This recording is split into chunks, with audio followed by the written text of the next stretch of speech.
Hi. So if you don't know me, my name is Maureen. Maureen Hamplin.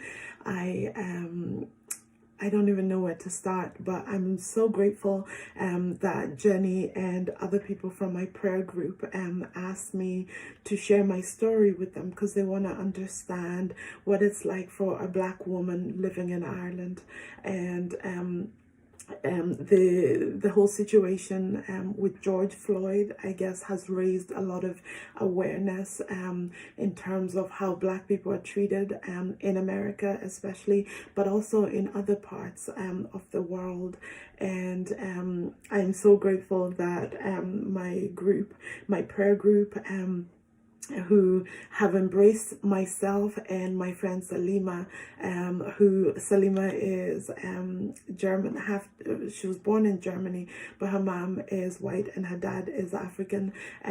So you know, and then I'm Kenyan, born and lived there till I was 11. Moved to Dublin when I was 11 years old, and have lived in Europe ever since. So I'm gonna share a bit of quite a lot of my story, because I feel like I've been meaning to talk about these things over the years, and I have talked about aspects of it, but I haven't talked about everything. So I'm gonna try and obviously not make it too long, but I am just gonna talk. I don't have a script, and generally I just do my videos just by, winging it. And here we go. So when I moved to Ireland, it was in the summer, and apart from like being shocked at the long days, like that was amazing for me, perplexed, and I was like, what? Like, how does the sun set at 11 p.m.? Like, that was just nuts. That was crazy for me. So that was shocking. And then so let me give you a bit of a background story, and I want you to remember that my background story is not the background story for every Black person that you meet that lives in Ireland or lives in America or lives somewhere in the Western Hemisphere, because a lot of people tend to think that all Black people are the same, that we were all poor in Africa and then have moved here. That is not the case. I have friends who were super wealthy in Africa and then moved here for different reasons, but my story was different. I guess I was the poster child for Trucker, or one of those charity organizations. I went to school without shoes for quite a long time in my life. When I was born, my mom was only 19 years old, and her and my dad, things didn't work out. They weren't married, and so we were not very wealthy, and my mom had to leave me with my grandmother so that she could go and work and try and make a better living for me and her. And so the context is, I grew up quite poor, but also not. I wasn't the poorest that I knew, if that makes sense. We still had a house, and food. I never went to bed hungry. That kind of thing. And I had shoes to wear to church on Sunday. And then when my mom put me in a boarding school when I was about 7, that was normal. Apparently, for those days in Kenya, it might still be normal. Today, I'm not sure. But so when I went to boarding school, I did have shoes and stuff, but that I should do a video just for that, honestly. So that was my background. So I've come to Ireland. My mom had been living in Ireland for about a year and a half, maybe more, with my stepdad, and who recently passed away. So I'm coming, out of like this boarding school in Kenya, where we had to shower with cold water. I had to wash my own clothes. I had to really fend for myself. So I'm coming to Ireland, nice houses, nice roads, from where I lived out in the country in Kenya. So a lot of our roads were not tarmacked or anything like that. So yeah, it was shocking for me. It was a new experience. It was, it was shocking in a good way. It was lovely, but it was also shocking in the sense that I did not know I was black until I came to Ireland, and all of a sudden I was a black girl. And I remember the first time that somebody called me the N-word, and honest to God, I had never, like, maybe saying never heard of the word is an exaggeration, but I don't think I had ever heard the word, and especially used against me, because in Africa the N-word is not very prevalent. Maybe now it is, because we're living in a global village where people talk about people connected, Netflix, whatever, but at the time it wasn't. And I remember being called an effing N-word and being like, oh, okay. But even then, I did not understand the extent of the abuse, the verbal abuse. And I was a very optimistic child, because I had persevered quite a lot as a child. So I was one of these people, like, you could slap me and I would still be like, I forgive you, let's be best friends.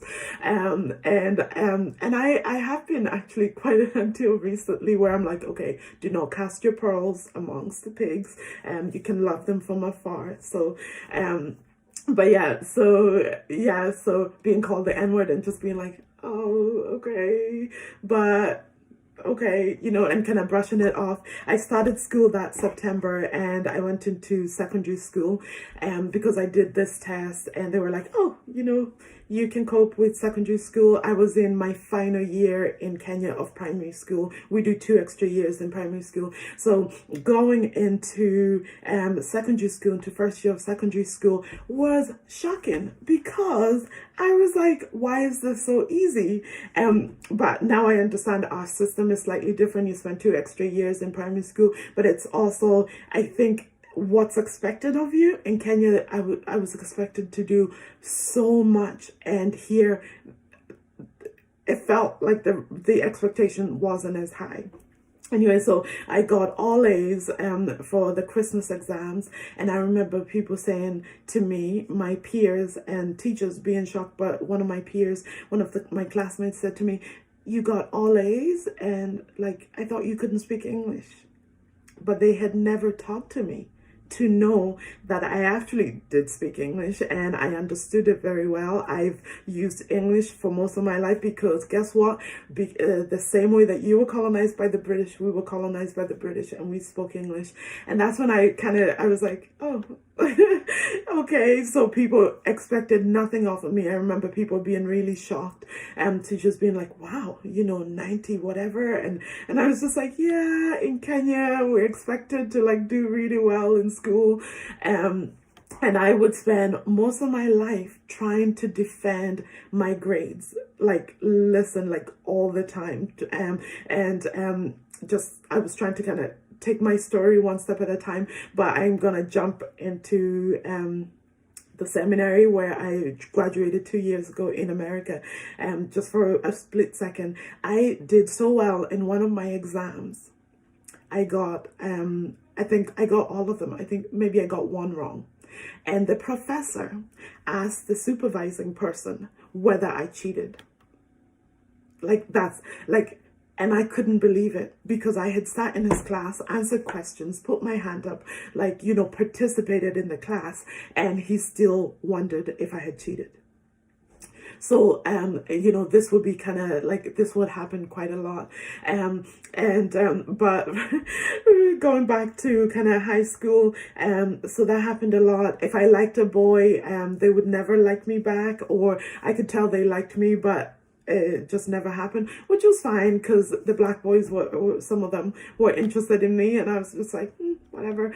And But other shocking incidents happened when we moved to Rossfield.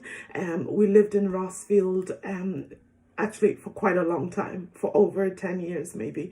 And the people on our estate were awful. And I know that there was another black family and their experience was different from me, but my experience was we had people throwing rocks at our windows all the time. And one time they threw this big huge boulder for lack of a better word, and it broke our front window. And we saw who did it, called the police, told the police, and they said, well, they're just kids.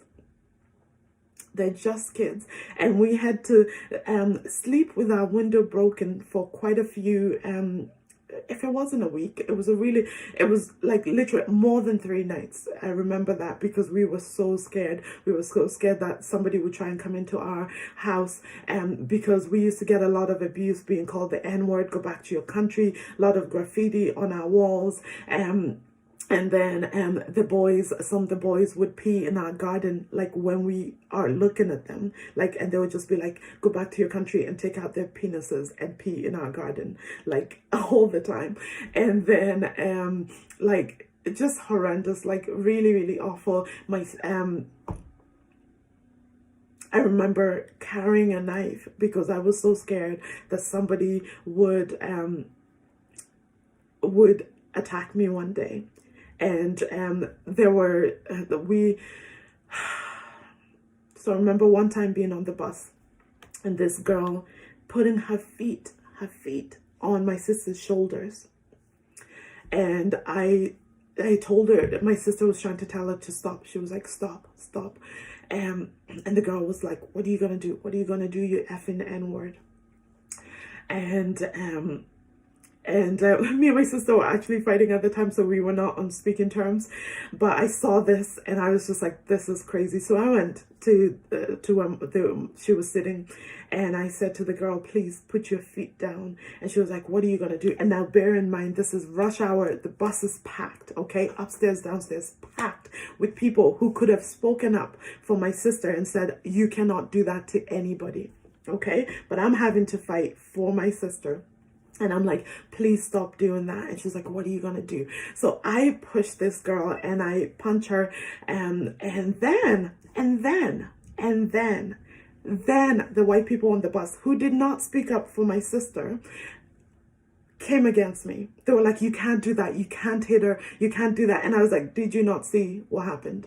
And they were like, you cannot do that. You cannot do that. They didn't have a good reason, but they couldn't do that. So me and my sister had to get off the bus earlier than our actual stop, because this girl started calling people to be like, here, there's a young one picking on us, like, would you come over, like, and like. So we got off the bus, had to go into the Square Shopping Center to be protected by the security people, because we weren't sure if somebody was going to attack us. But yet, when my sister was having dirty feet on her shoulders, and this girl was not doing it gently. First of all, like, there's no reason for you to put your feet on top of someone's shoulders. Like what? And then she was just like, stop with them, like hurting her. And nobody said anything on that bus until I fought for my sister, and then people had an issue with it. And then that would not be the only incident on the bus. I used to always get braids done because I was embarrassed on my hair. Because like black hair, I remember people being like, oh, like, you know. And so I always had braids, and then they realized that braids was synthetic. So I had people trying to set, I laugh now, it's not funny, but trying to set my hair on fire on the bus, on the 7-7 bus, sometimes even the 49 bus in Tala. And like, I've had people spit on my head. I've had people like all the time. But I have to say that the most shocking incident for me happened not when I was in high school. I was in college at the time, university at the time, and I was getting the bus home, and I was sitting minding my own business, listening to my Jesus music, reading probably my devotional, because I was like, I in love with Jesus, just love reading, probably my Bible, I don't know, but I was just busy minding my own business. This toddler Literally, like, I'm not gonna lie to you, this child had a onesie on, a onesie, a sleeping onesie. He had his pajamas on, comes over, zips it down, okay? And I want you to sit with me for a minute, sit on this for a minute. He zips down his onesie, takes out his tiny penis and pees on my leg. And it took me by surprise because I was so kind of just focused on what I was doing at the time. I was like, what is that warm thing on my leg? And I turned, and this boy's pissing on my leg. And I looked around to see who the parents were, and it was a group of white teenagers, maybe early 20s, people who were like laughing. They were like, ha ha ha, you can come back now, you can come back now. A child is taught hatred at such a young age. Honest to God, if he was more than 3, I would be shocked. But he was probably about 2, maybe less, coming up to 2. But that happened on the bus, and nobody spoke up for me. This is what white privilege is. Nobody spoke up for me. Nobody said anything. People laughed. I yet again had to get off the bus early because I was like, if I stay on the bus, I might get really upset. I might want to fight. I might get stabbed. Something might happen.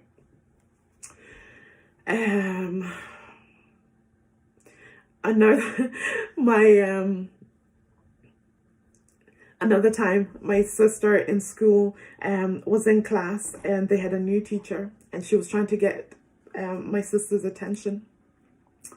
And instead of saying, oh, she couldn't remember her name. Instead of saying to, oh, the girl sitting beside so-and-so, she said, here, the black girl. Like the teacher said, black girl.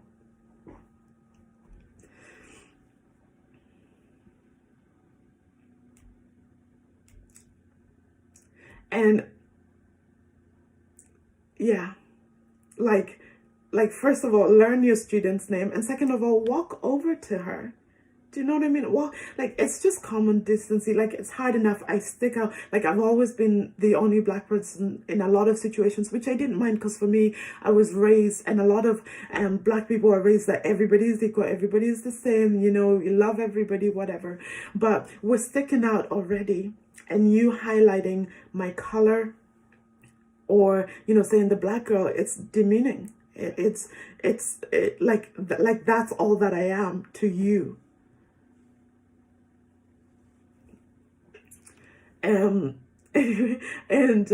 So high school was quite interesting. I spent so much time trying to fit in, didn't fit in.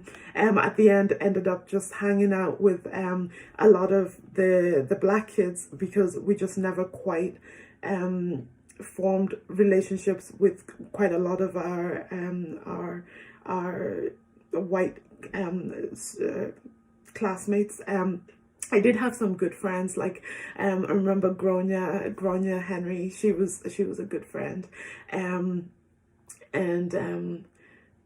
yeah. And I remember my friend who was born in Ireland, but she's from Iraq. Her parents are from Iraq, and me and her bonding really well.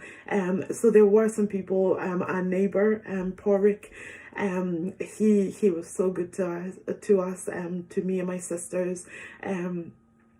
Yeah, and there are other people, Kira, and I feel so bad. I'm like, I can't remember people's names, but Kira O'Brien, and she was just so lovely to us. O'Byrne now, and she's just lovely. We're still in touch with her. So we did have people in our high school, but there weren't many, but they were there, and I want to commend them. I want to applaud them. I want to thank them, and I want to thank people like Miss O'Connor, Miss Emma O'Connor, Mr. Guiney, my principal. They went out of their way to protect us. And I remember even when I got my phone stolen by a group of guys,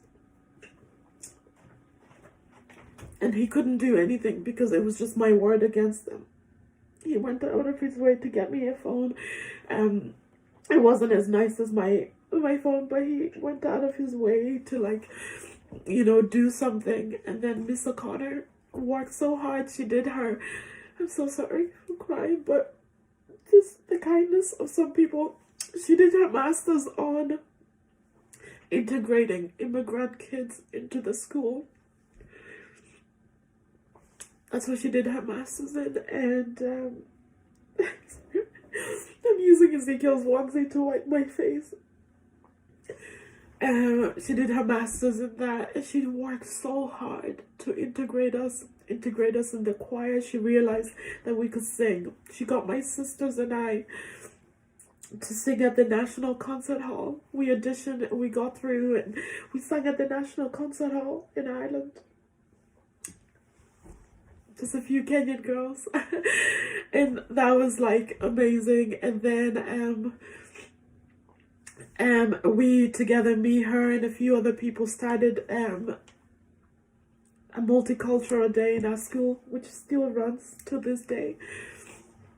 So I'm super grateful for people like that, people like Miss Murphy, who, she was my history teacher, and she saw my passion for history, for people, for singing, and she got me to do our transition year speech, and wrote me the most beautiful letter after I did my speech. And she was just so wonderful. Miss Conroy, my music teacher, like, just really, really supported us. So I'm just super grateful to people like that, who don't see you as just the skin that you're in. They see you as a person with feelings, with needs, and they want to embrace you, and just want to know you, and benefit from you, but also for you to benefit from them. And like, if it wasn't for my teachers, no wonder I'm a teacher's pet. I love teachers, obviously good teachers. But in school I was a teacher's pet because most of the time they were like my friends, they were, because when I didn't have a lot of friends. And but so then I went to college. Did not do as well as I hoped. Wanted to do medicine, but ended up doing clinical measurement science, which was a superb course. I'm glad I did it. I don't think I would have been in the mind frame to do medicine, to be honest with you, at the time.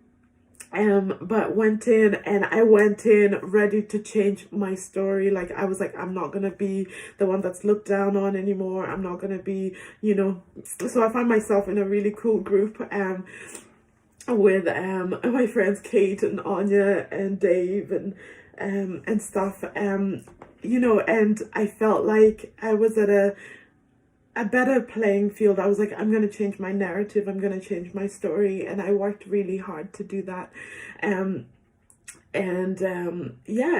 Like, college was a much better experience. And it's probably because people are older, people are wiser, people are coming to realize that,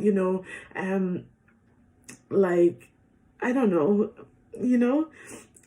but yeah, people were much nicer. And I guess even if they had anything against you, they wouldn't quite say it. They just wouldn't talk to you, it wasn't like teenagers on the bus calling you the N-word all the time and trying to set your hair on fire. So college was a much, much better experience. And I got some really good friends who were there for me, who came to my concerts, and who supported me quite a lot. I found it hard with some lecturers, and now in hindsight, I would say it had to do with color. Like, one of the lecturers, I would ask her a question, and like, she wouldn't answer me properly, and she would always kind of seem angry, aggressive, but I didn't let that stop me, so I kept asking her questions. And then for my final year, some of the classes were on Saturday, and I couldn't go because I keep the Sabbath, Saturday Sabbath, because I still believe that it's valid. And so I fought so hard. They kept sending me to this place and that place, and fought really hard. And eventually managed, the head of the course was like, okay, yeah, we'll let you, but you're gonna have to talk to the teacher to help you, to give you the coursework. And it was the same teacher who was always really like horrible to me, and she just looked at me and she said, I can't, it's your choice not to come to class, so you're not gonna get any coursework from me. And yeah, and so I had to, like, my friend Majida, Majida was from Oman. Yeah, Oman. Oh, Majida was so lovely. She gave me her notes, and literally I had to study for this thing all by myself, like from scratch, nothing from the teacher. Even though we say that Ireland, has religious freedom and, whatever, but guess what? I got my highest grade.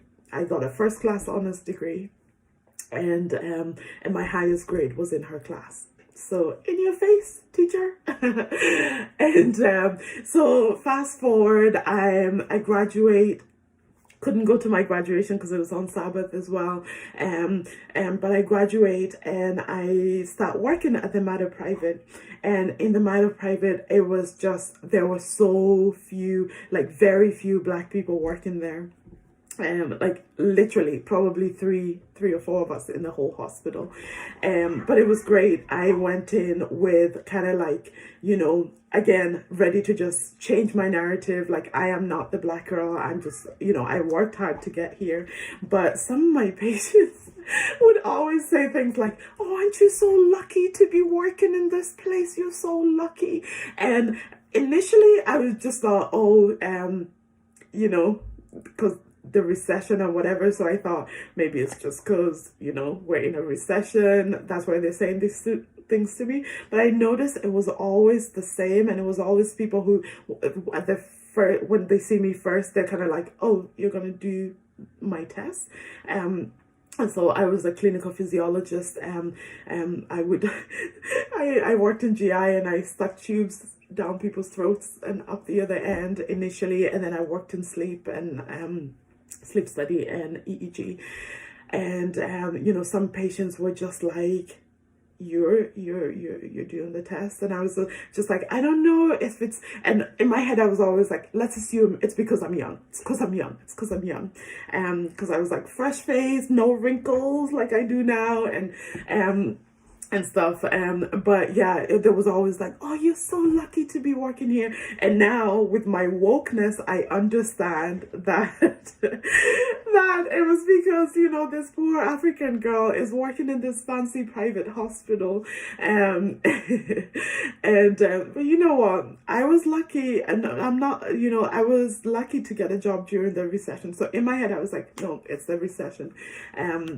But yeah, but I noticed that nobody was saying that to my colleagues who were all white. Nobody was saying to them, aren't you so lucky to be working? And then one time I had a patient who couldn't put on his shoes. So after I did the test, I tried to help him get up from the bed and to help him put his shoes on. And I didn't know whether to be offended or not. But he said to me, oh, you don't have to do that. Slavery is over. Slavery is over. And I was just like, dude, like, and he kept fighting me. And I was just like, I don't even know. And he was like 80 something.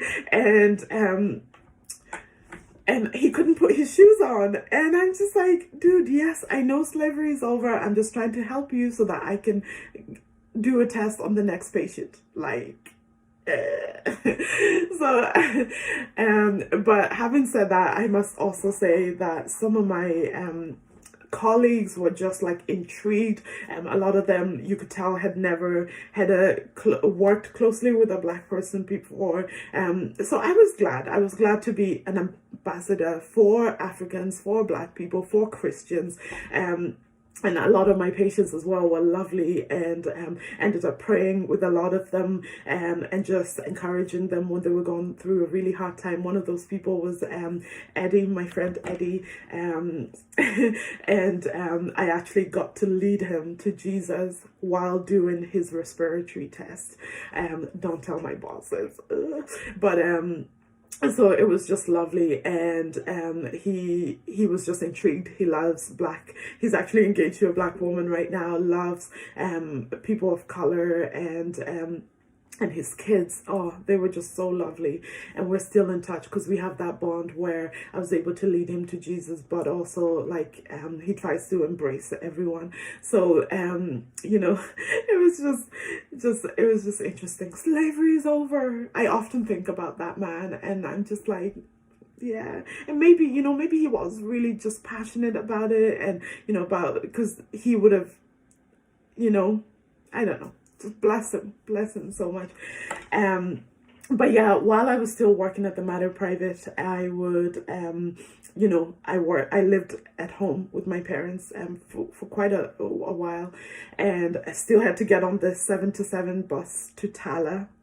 And I remember like a few times while I'm waiting for the bus, in my tunic, in my uniform, I'd have people saying, "You're taking our jobs, you're here taking our jobs." And I don't even know what this accent is, but I'm doing it anyway. And, and I was just like, but I applied for the job. Like, I went to college. I am not taking your job. Like, honestly, they spent months trying to fill this position.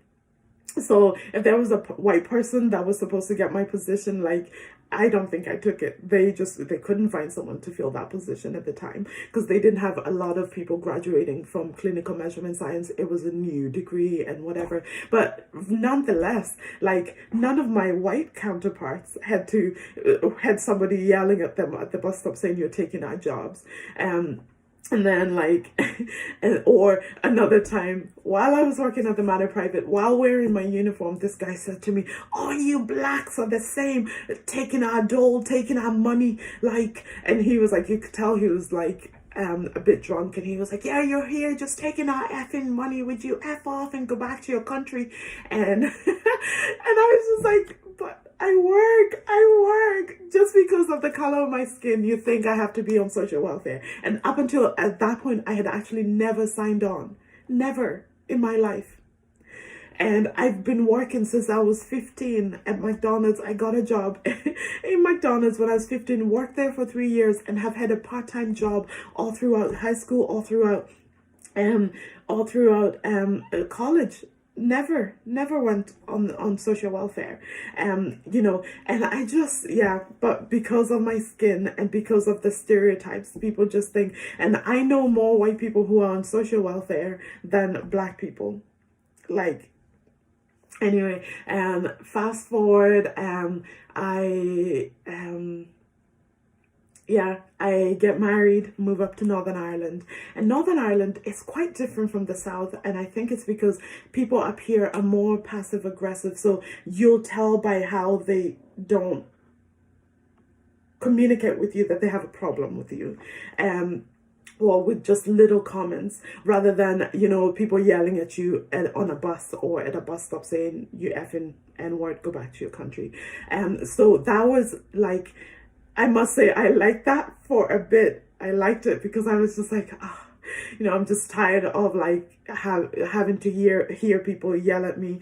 But I've had a few incidents here in Northern Ireland. So the first one was, and it just shook me and broke me. So this woman and her daughter, I remember very well. It was just off the Lisburn Road. We used to live just off the Lisburn Road, and I'm walking. I think I was going for my walk or something, or going to a prayer meeting, something. And I'm walking behind them, and she holds onto her bag, thinking that I'm gonna rob her. And I was just like, you have a higher chance of a white person robbing you than one black woman. Like, what?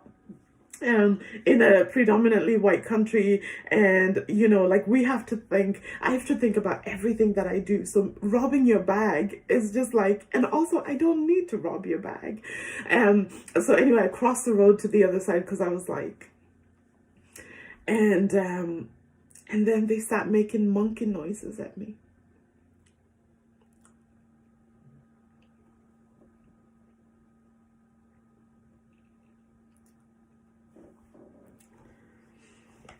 Like, and they did that, and they were shouting abuse,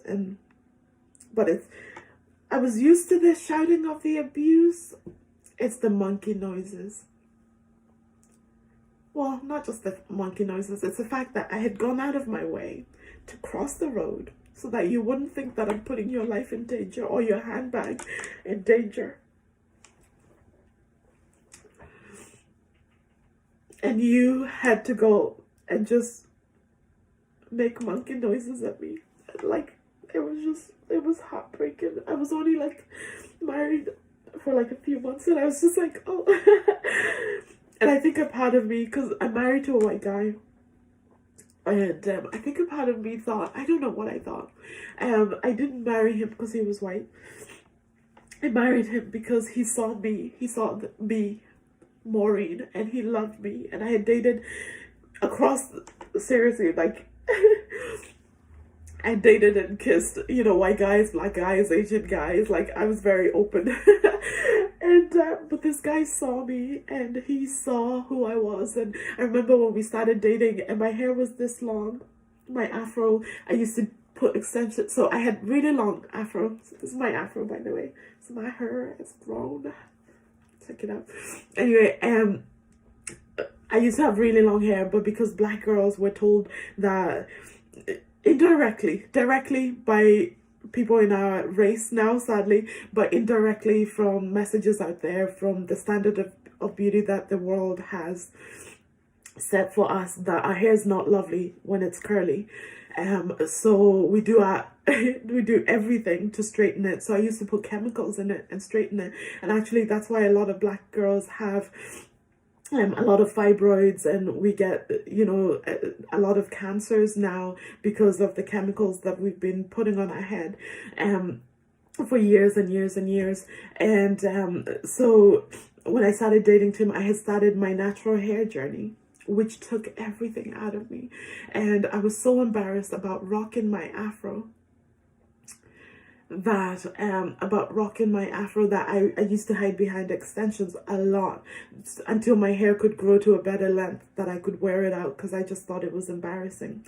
So one day God convicted me. He was like, you need to start wearing your hair. God has taken me on such a journey, honest to God. Like with makeup, there was a time I went through like not wearing makeup. I couldn't leave my house without wearing makeup because I thought I wasn't beautiful enough. And it's this idea of beauty that a black girl isn't beautiful enough. Light-skinned girls, so even black guys only dated light-skinned girls, so they either just wanted to date the white girls or lighter-skinned black girls. So I had to deal with that. I had to deal with my hair, and I'm on this natural hair journey. This was like 9-10 years ago now. And like a lot of people in Ireland, in America, that had kind of started, but in Ireland, like black girls were still like straightening their hair, doing their extensions. Like it wasn't a movement like it is now. It's become a movement. And so I was dating Tim for like a month, and I sent him a message and I said, you know, I really understand if you don't want to go out with me anymore, because I'm gonna start wearing my hair. I'm gonna start wearing my hair naturally, and it's not very long. So I totally understand if you want to go out with a white woman or somebody with better hair than me. And this man sent me a message. He said, if I don't like your hair, then I really don't like you, because that's the way God made you. And it was just the sweetest thing anyone has ever told me, because before Tim, I dated a guy from Africa. And he kept saying to me, because I wasn't wearing makeup at that time, and I was just on this journey where God was teaching me to love myself. And he kept saying, why don't you wear makeup like the other girls? And why don't you do your hair like this, like the other girls? And why don't you wear high heels? Like we were hiking, and this guy was asking me, why don't I wear high heels like other girls? Anyway, so Tim was a breath of fresh air, and he saw me. He saw beyond my dark skin. He saw beyond my messy afro. He saw beyond a broken girl who was always looking for love and attention from people. He saw beyond that, and he just saw a beautiful girl. He saw, and he poured into me. And it's funny, actually, when when we had our marriage counseling, and the pastor asked him, so Tim, what do you like about Maureen? He was just like, her face. So, so I guess so. I'm married a few months, and I had this encounter with this woman and her daughter, and it took me by surprise because this man had really just embraced me, didn't see my color, like he just loved me, and it really shocked me. And I had to be like, wow, and which it shouldn't have, because now I can see other things that were happening within his family that I'm like, whoa, like. But I think I thought, as long as my husband loves me, then, you know, that's all that matters. And I'm going to tell you some of that later. But I had another incident as well, where I used to go to a drop-in center on the Lisburn Road. And Tim is actually the one that was like, Maureen, that was connected to your color.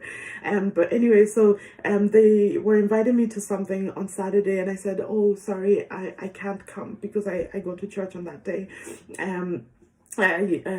Yeah, and she was like, oh, the girl, she was like, oh, that's surprising. And I said, well, yeah, and I told her why I do that, and then the next day I came back. I was not trying to comfort her. I just told her why I couldn't come. So she had gone and asked her dad, who was the minister, of, you know, and he was running this drop-in, and this man yells in front of everyone.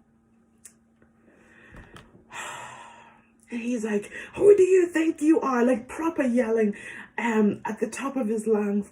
Who do you think you are? Do you think the rest of Christendom is wrong? And how dare you? And like lectured me. Like I was, schooled me. Like I was a 2-year-old, 5-year-old, whatever. And I was like, you know, I let him talk. I was praying, let him talk. And then I just told him, I said that I keep the Sabbath. I wasn't trying to convert anybody. I said, you know, generally, yeah, I go to church on Saturday, and stuff like that. Did not. And my husband said, Maureen, you know, if you were a white person, he probably wouldn't have done that. And he was probably, because he was running this drop-in center with a lot of refugees and immigrants, and Tim thinks that he felt like he's helping, and he's the superior person helping the poor blacks, and yet here's a black who is not agreeing with him. But that incident shocked me. I don't think I ever went back to that center again. And but I locked myself in the house, couldn't go for a walk, couldn't go for a run, because I wasn't working at the time. I hadn't gotten a job for about 2 weeks, because I was just like, oh, like it just shook me. It's the hatred, it's the anger that he came at me, and he was a man of God, he was a pastor, and he came at me like that. Yeah, anyway, so let's take it home. I'm well over, like it's like 42 minutes into this thing. So in Tim's family, I've had a lot of abuse regarding my hair. My hair has been called a bush. I've been asked if I've been electrocuted. And I've also been told that Tim only married me because there were no black girls in the Adventist church at the time.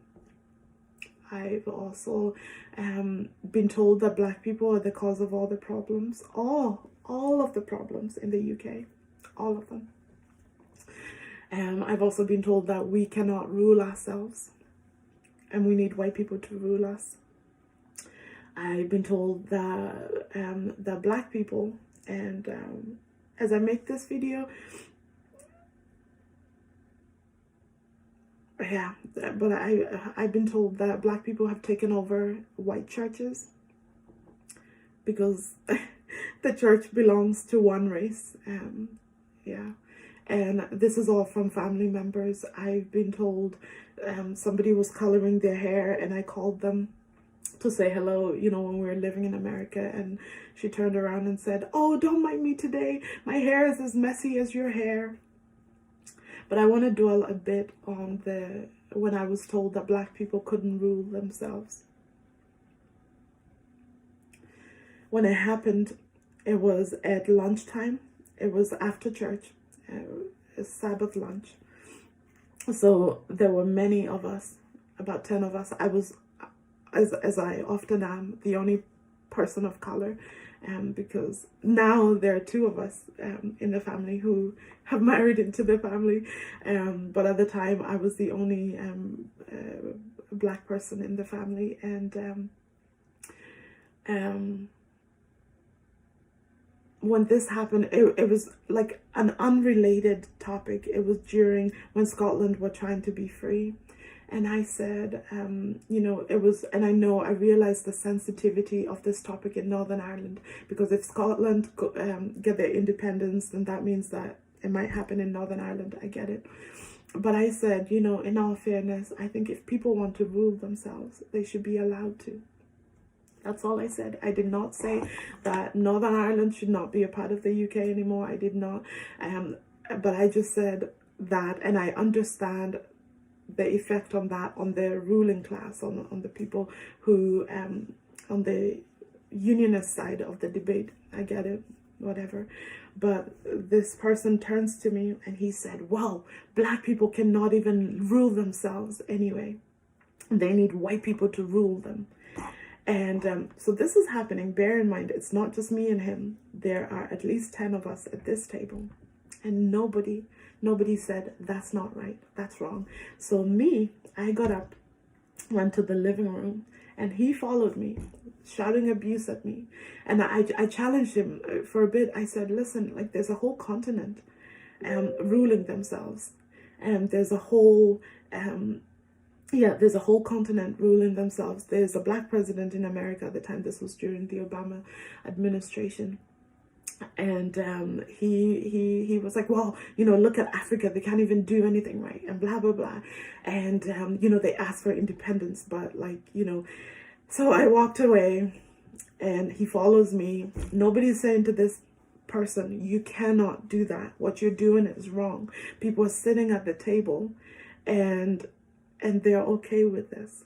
And what I want to say to anyone white that's watching this, like, the people at the table, if I had told them that they were racist, they probably would have been like, no way. And actually, as a matter of fact, one of the family members has since then told me, oh, I don't see you as a black person. First of all, there's something wrong if you don't see me as a black person. Maybe with your sight, physical sight, or like you're just trying to diminish the fact that I am black, because I am black. Like, you're white, it's just the fact. But it's not the only fact. But if I had told them that they were racist, they would have been like, no. So as you've heard in the news and in the media recently, it's not enough to not be racist. You must be anti-racist. What happened at that table with this person shouting abuse at me and me crying and walking away, I had to be the one that walked away, and nobody stood up for me. Nobody fought for me.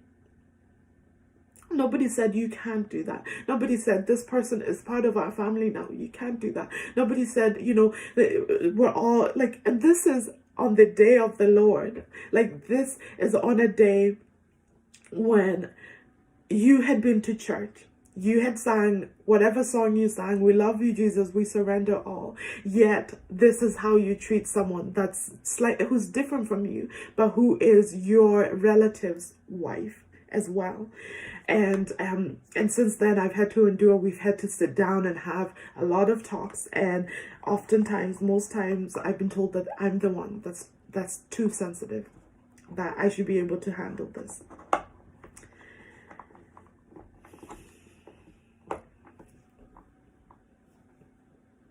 And I think it's heartbreaking, and it's put my marriage under so much pressure. If I tell you, like, I'm still married, and it's the grace of God and it's the love of God that lives inside of me, and in Tim, who is super non-confrontational, but is learning to kind of speak up or to stand up for me. It was such a big thing. For a long time, he couldn't fight for me, he couldn't speak up, because this is his family. And I remember him saying, Maureen, I don't understand. I never knew they were like this. I never knew that they thought these things. And he's as heartbroken, and he's learning to fight. And but it's just to say that I am married, like, the fact that I am married, that we're still married, is like a miracle of God. honestly, like honestly. Um, and I'm so glad that we moved to America at the very, like a year into our marriage. No, 9 months into our marriage. I don't think we could have, our marriage would have survived being in Northern Ireland at the time. So I'm so glad we went. And going to America woke me. Because for a long time, I'm sorry, this is on 49 minutes. I promise I will just aim for the hour and then I'm done. Just because I have so much to say. It might not be the full hour, but I should be done. But America changed me because for a long time in Ireland, I tried to diminish my blackness. I tried to be less black. And I remember people saying, oh, you're so different from other black people. You know, you act so different. You speak so different. You know, and I thought it was a compliment, but it's not. It's because I was making sure that the white person is comfortable with my blackness. So I would mellow out. I would just kind of, you know, I did that. I became, not in a good way, but I became all things for white people so that they would accept me and that I wouldn't be the stereotypical black person. So I get to America and saying that we came from Ireland wasn't enough, and I had a lot of white Americans look at me and just be like, yeah, your husband's from Ireland, but where are you from? Which is fine with me because I was born in Kenya. But somebody like my sister or other people that I know, some of my friends who were born in Ireland, like that's a really difficult question to answer. Yes, my parents are from Kenya, but I've never visited Kenya. I had a friend who had never been to Nigeria and she was born and bred. She sounds like a Dublin girl, like you couldn't tell if you didn't see her face when she was speaking. Like you just wouldn't know she was a black girl, but this is all she ever knew. And people would tell her, you know, I remember one time people telling us, go back to your country, and Abby goes, yeah, like I'm going to get a bus ticket. Oh, she's hilarious. But yeah, you know, things like that. But America, what America did for me is like it woke me to microaggressions. It woke me to the fact that being black is not a wrong thing. It woke me to the fact that I am beautiful, like seeing lots of, because here in Ireland I was like rocking my afro mostly all by myself, but in America there were so many black girls wearing their hair not unapologetically wearing their hair, unapologetically speaking black, you know, not changing their accents, unapologetically just being who they were created to be and who they are. But it was also hard. It was hard when I was there. It broke me. A lot of shootings happened. Trayvon Martin died when I was there, Sandra Bland, the Charleston 9. So it really woke me to the reality that yes, like what I've been going through is really awful, but it woke me to the fact that black people all over the world are going through similar experiences or worse, because my African American friends are going through worse things. I remember being stopped by the police, and me and Tim getting a ticket because we forgot to we had our insurance, but it was at home. We forgot to put it in the car, and on his ticket they wrote that he was black. And every time we got stopped, we just, you know, you don't know if you're gonna come home, because they assumed that Tim was black because he was with a black woman, or they either assumed that they were gonna stop black people all the time. And we were Tim, I remember when we went to pay for the fine, and Tim telling the woman, they wrote on my race that I'm black, but I'm not, like I'm white. And the woman was like, yeah, you know, this white woman just dismissed him. She was just like, yeah, whatever. And you know, things like that. I remember a professor of mine being really, really awful to me in this class where I was trying to participate, and it was a missions class. So bear in mind, he's teaching about missions. He's teaching people about how to reach out to people, and he had spent God knows how many years somewhere in Africa as a missionary, as a little boy and as an adult. And so one of my friends asked the question, African American, he said, you know, how do you think the gospel has been misrepresented to people of color, and especially in places like Africa? And this guy beat around the bush and more or less said, you know, even if it has been misrepresented, they're just lucky that we brought the message to them. He said that. Anyway, I ignored that and I put my hand up and I said, sir, I've just come back from Kenya because I'd gone to Kenya in 2017. And I said, you know, I've noticed, especially in the Adventist church, and other denominations, but especially in the Adventist church, I can only speak for that because that's what I had been for most of my life. You know, we were presented like a very white gospel in that we had to abandon our way of singing, expressing ourselves, of worshiping, in order to become Adventists. That is all I said. And I said I was in I said I was in Kenya, you know, in the Adventist church. Nobody sways. They stand there with a hymn book and they just sing. And I was like, that is I'm coming to realize that Africans naturally move and dance and sing and express, and in the Adventist church they're not doing that because they were told that that's evil, and that's you know, they couldn't have drums in the church, they can't have this in the church. And he said, well, look at what the black people are doing in the church in England, because he knew I had come from Ireland. And went on a rant for about 30 minutes. So needless to say, that was the only class I've ever dropped in the seminary. I dropped that class like a hot potato. I was like, no, thank you. I will not learn missions from you because you are just being awful. So what America did for me is empower me as a black person. I'm so grateful for people like Mike Polite, Pastor Mike Polite, a man filled with the Holy Spirit who has both black and white friends. He's a black man, both black and white friends, but is not scared to call out systemic racism in the church, systemic racism in the country, systemic racism in our schools, whereby black people are still being oppressed, systemic racism in the church where the church won't hire pastors who are in debt, yet most pastors who are in debt are black pastors because they don't have rich parents to pay for their schooling.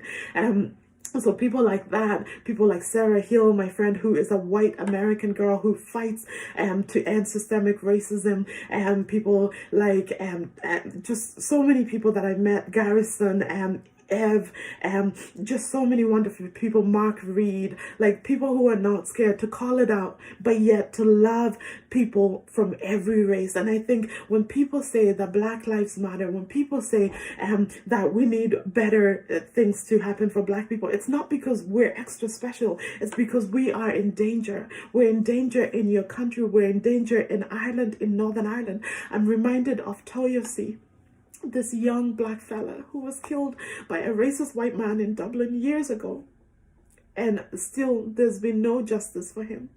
He was like he was so active.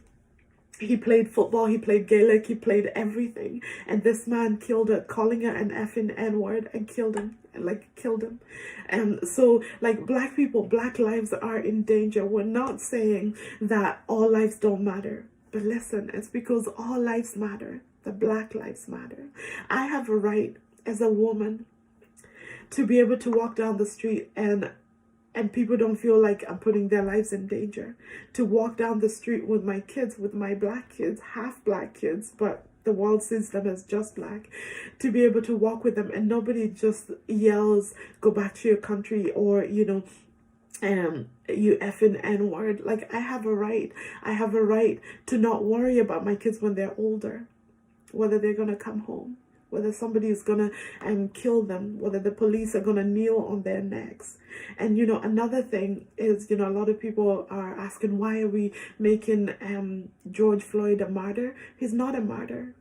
He's just, his execution, his lynching, his modern day lynching was just so gruesome that what we've been crying out for, like, we've just gotten fed up. It made us super angry. It just made us want justice. Not that we've never wanted before, but more, because we realize that if we don't speak up for George Floyd, if you don't ask for justice for George Floyd, there'll be many others who are going to get killed for no reason at all, just for the pure reason that their skin is as dark as mine, or darker, or lighter but just because they have pigmentation, they have too much melanin, and that we can't control that.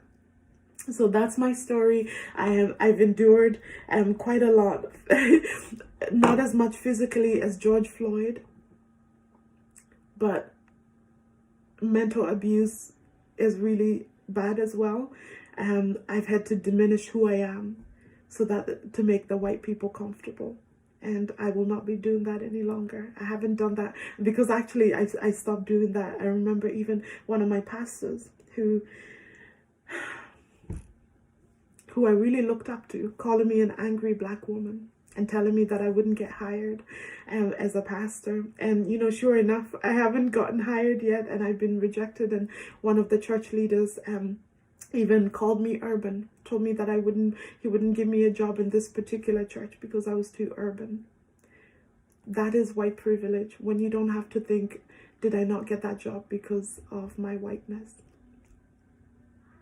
So